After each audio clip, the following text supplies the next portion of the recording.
So, good evening. Welcome back. Why I'm saying welcome back? So, I am Priya Jha. You already know, right? From Vidya Raman classes, I have started the YouTube channel Vidya Raman classes in 2020. That time I was doing my masters from organic chemistry. Now I am a teacher, professional teacher. So again, I am back with my subject chemistry, especially, and in recent upcoming days I'm trying that we will enlarge our field with some or other ways, so that is in future. Just hope for the best, and for now I'm just dealing personally with the chemistry of class 11th and 12th, especially picking up to the subjects, picking up to the subject till class 11th 12th board level also, and IIT JEE NEET CUET also. So slowly we are gradually we are moving toward the end of this academic year 2023 to 2024. So this is the high time that we should start our studies, and we should start our preparations for everything what we are planning for in future. So now for I will not say for start, because it is not a start, actually it is a comeback. Just I had said that, so it is a comeback now, and for a healthy comeback I am back with Cbse sample paper solutions class 12th. So I hope that today I will discuss some of the questions. We will take it in parts only, so that it doesn't look that boring. So we will take in parts only, and the things that we are discussing here, I will try to discuss the concepts also. But if that concept is going much deeper, then we will take the concept in other videos separately. We can do that. For example, question is related to aldol condensation. So we are not I will not just start explaining aldol condensation here, because the YouTube video is actually based on the Cbse sample paper solutions.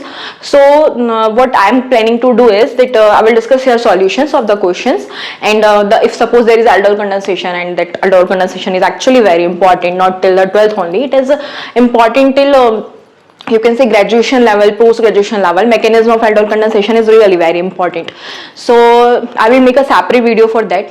One more thing that I am thinking about, that is that along with the chemistry of class 11th and 12th, I will just take some I will just take out my some time for class 10th also, class 10 science, especially chemistry, as I am specialized with chemistry. But of course till 10th we can do with all the science syllabus. So I'm not promising, but we will just try that. We will provide you with maths sample paper also. So I'm just thinking about that. So just without wasting any more time, I'm just starting with the questions. So now I'm promising here today that it will be a permanent comeback gradually with the days, and with the I hope that I will do 2 or 3 videos a week, because actually my schedule is hectic. So I'm not promising that every video will come each day. So I'm not promising that, but yeah, in a week I will just try to post 2 or 3 videos that will be length up to 15 to 20 minutes.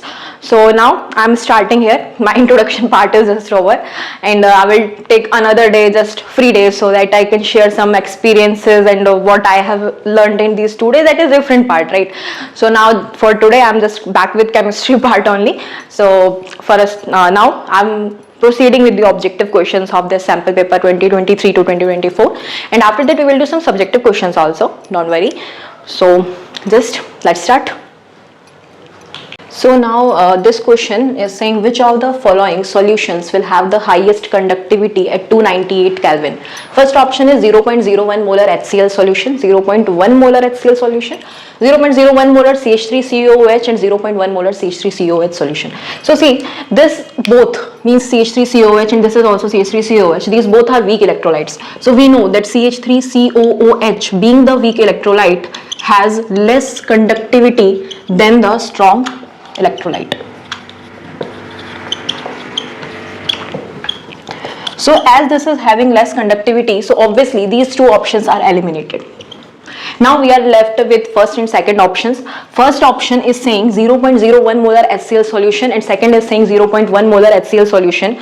So obviously on dilution, for example, 0.01 molar HCl solution is more dilute as compared to 0.1 molar HCl solution, which is more concentrated.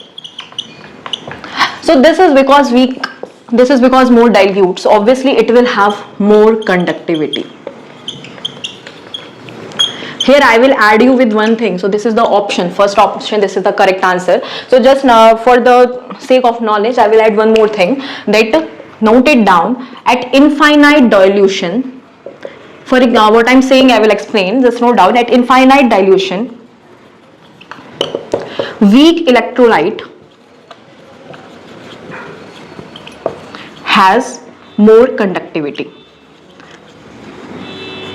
For example, if same question comes in the way that they are giving the option that the CH3COOH solution at infinite dilution, so obviously this will have more conductivity, because at infinite dilution what happens, so weak electrolytes break infinitely and these ions are free to conduct. So that obviously I told you that topic will be discussed later in another videos.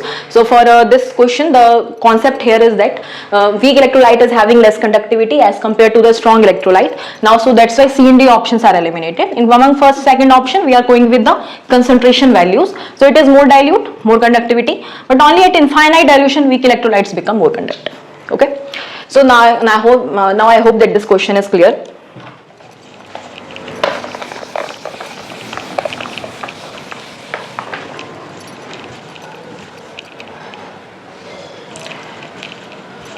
So now this is the question. In this question they are asking us to identify A and B. So see, if they are saying that A plus B in presence of dilute NaOH is giving me this product.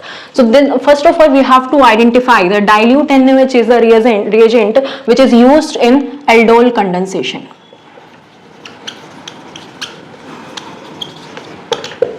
So as this is in use in aldol condensation, so first of all, what is aldol condensation? In aldol condensation, aldose or ketose groups are condensed, and condensations are the reaction in which simple molecules like water, ammonia are released along with the reaction as a product, as a byproduct actually I would say. So A plus B is reacting together to form this compound. Now what they are asking about A and B. So first of all, the thing is we have to identify is aldol condensations are actually two types, self-aldol. Okay, I will write some. Aldol is of two types actually, self and cross. In self-aldol we have two similar, means suppose A plus A is reacting together to form a aldol product, and in cross A and B is reacting together to form a product. So now these two are the different type of aldol condensation. The thing that I want to explain you is suppose that this A plus A is reacting together to form a aldol, and here A and B are reacting together to form a cross product, form a aldol product. So first of all, the thing we have to learn is that what is aldol, means what is the necessary requirement for aldol reaction, that is presence of alpha hydrogen is required. Presence of alpha hydrogen is required. Now what is alpha hydrogen? So I will give you with examples only. In first options we are saying that it is phenylethanol. Now what is phenylethanol? Phenyl means C6H5 that is joined with CH2CHO. This is ethanol. So this is the phenylethanol, and next is acetophenone. Acetophenone means COCH3.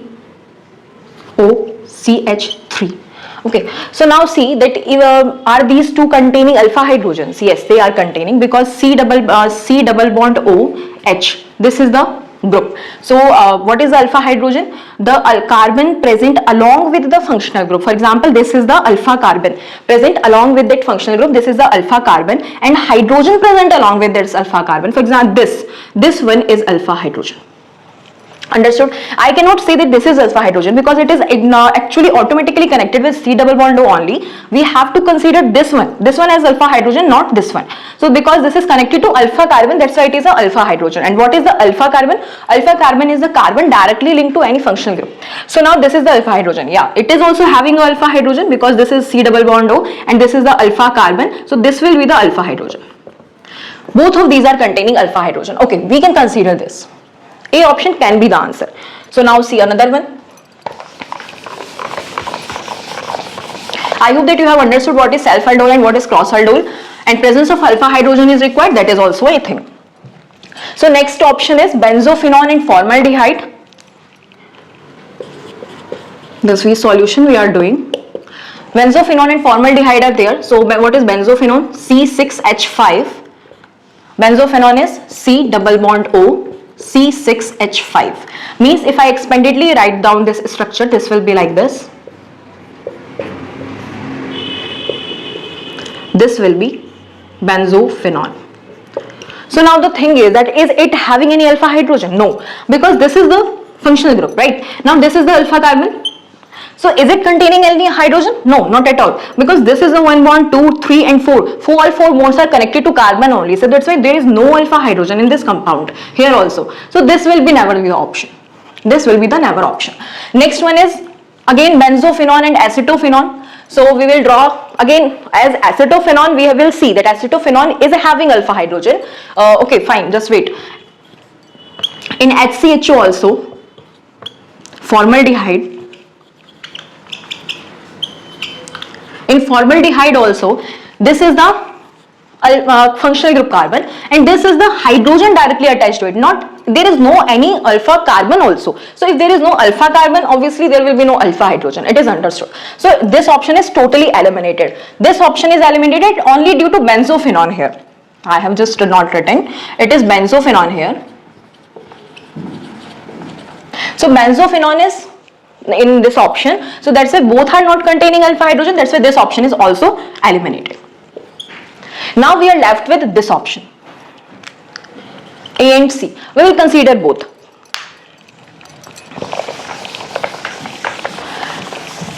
Whole mechanism of aldol condensation I will explain in another video. Now I am just solving this by a trick. First of all, I will write down this A plus B, and here A is phenylethanol. I have already drawn the structure once. We have to understand also how to draw the structures, because this is actually important when we are doing entrance. Fine, in board they are not giving us that much of complicated compounds. Fine, we can understand that, but not at all in entrance. Obviously they are testing us to our limit, so we have to deal with everything. So this is the phenylethanol, CH2, C double bond OH. This is also containing alpha hydrogen. And next one, B, acetophenone, is also containing alpha hydrogen. I have already explained to you. COCH3. So both of these are here.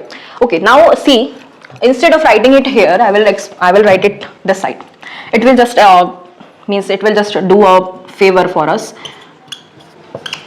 So how I will tell you that how trick we can use. Actually in condensation we are removing one product, byproduct, and in aldol condensation we are removing water molecule. So how will the water molecule be removed? What we have to do is just take out 2 hydrogen. What do you need? H2O, right? So do one thing. There is a slight change. It is not mattering up to the concept, but we are doing it just for our convenience. So I have to abstract H2O. 2 hydrogen atoms and 1 oxygen atoms I need. So what I will do, I will just take out CH2, H2 from here and oxygen from here.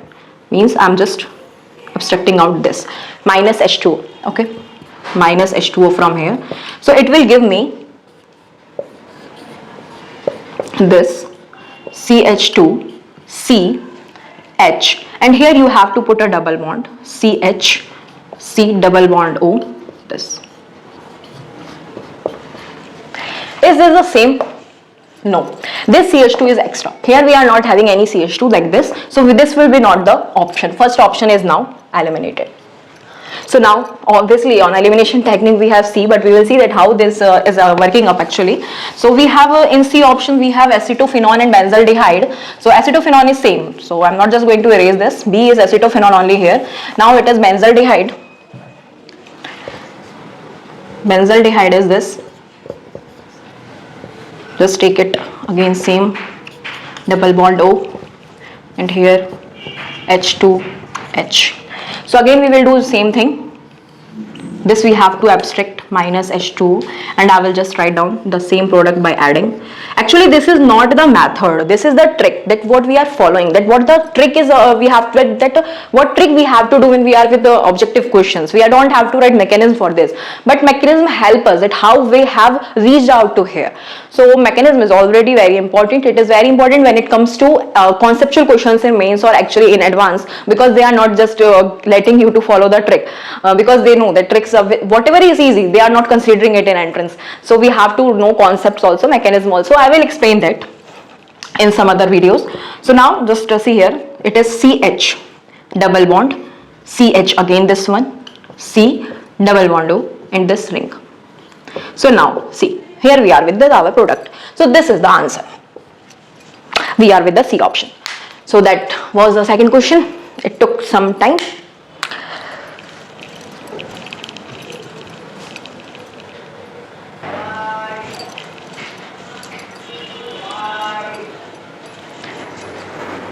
So this is the question. Actually, we have to match the properties. So first property is enthalpy of atomization. Enthalpy of atomization means we have to break down it into atoms. So how much energy we need, or we can say that it will form how strong bond it will form. Higher will be the enthalpy of atomization, more stronger will be the bond form. So now we can say that transition metals are forming bonds with their unpaired d electrons, right? So actually we not consider zinc as a transition metal. We will discuss that when we will do transition metal in detail. For now, zinc. See, first option is lowest enthalpy of atomization. First question is lowest enthalpy of atomization. So answer will be zinc. Zinc, because zinc has least unpaired d electrons. As it is having least unpaired d electrons, it will form weaker bond. So that's why it is having lower enthalpy of atomization. So lowest enthalpy of atomization is zinc. Now next is shows maximum number of oxidation state. I hope you already know that manganese is forming highest number of oxidation state, +2, +3, +5, +7. These are the variable oxidation state that manganese is able to show. So manganese is the answer. Next one is transition metals which does not form colored compound. Okay, fine. I will tell you one that shows OS means oxidation state and TM is transition metal. Transition metal does not forming colored compound is what? See, scandium. I will tell you that scandium family means scandium, yttrium, lanthanum, actinium. These four are not forming any colored compound. This is the property of scandium family as whole. So now again, lowest enthalpy of atomization with zinc, maximum number of oxidation state is with manganese, and transition metal does not forming colored compound is scandium family. So here we have done third question. One more question is there that we will do, that we are just solving now. Is question is, in which of the following solvent the compound CH C4H8 NH3 positive X negative, in which solvent it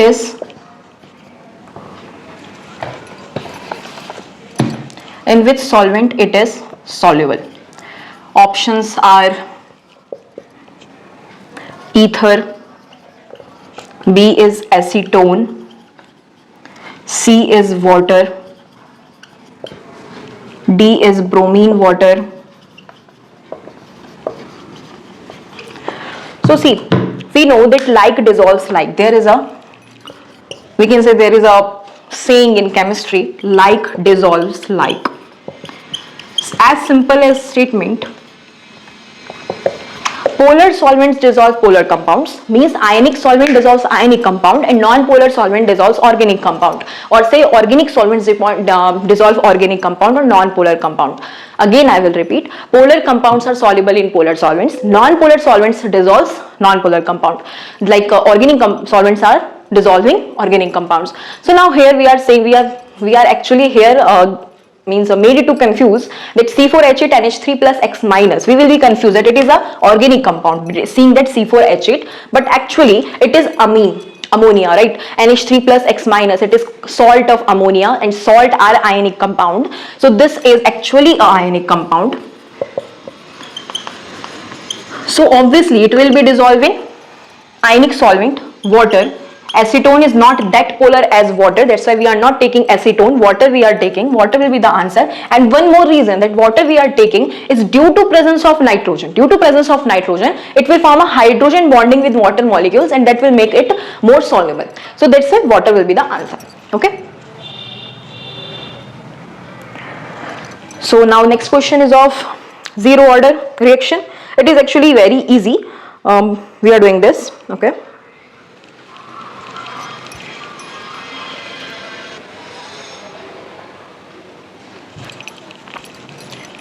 So this is the question. A naught is equals to 1.5 molar. A naught means initial concentration of A.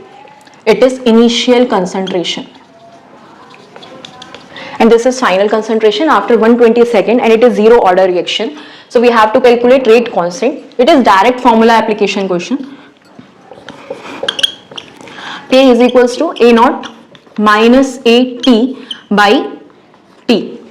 See, these notations are used various times by different means. For example, at A naught you can consider AI, that doesn't matter, right? We have to just know that what abbreviations or what notations we are using for what purpose. So A naught is equals to 1.5 molar.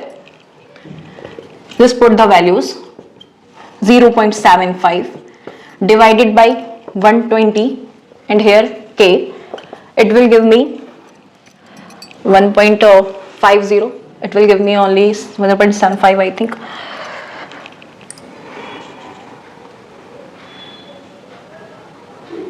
So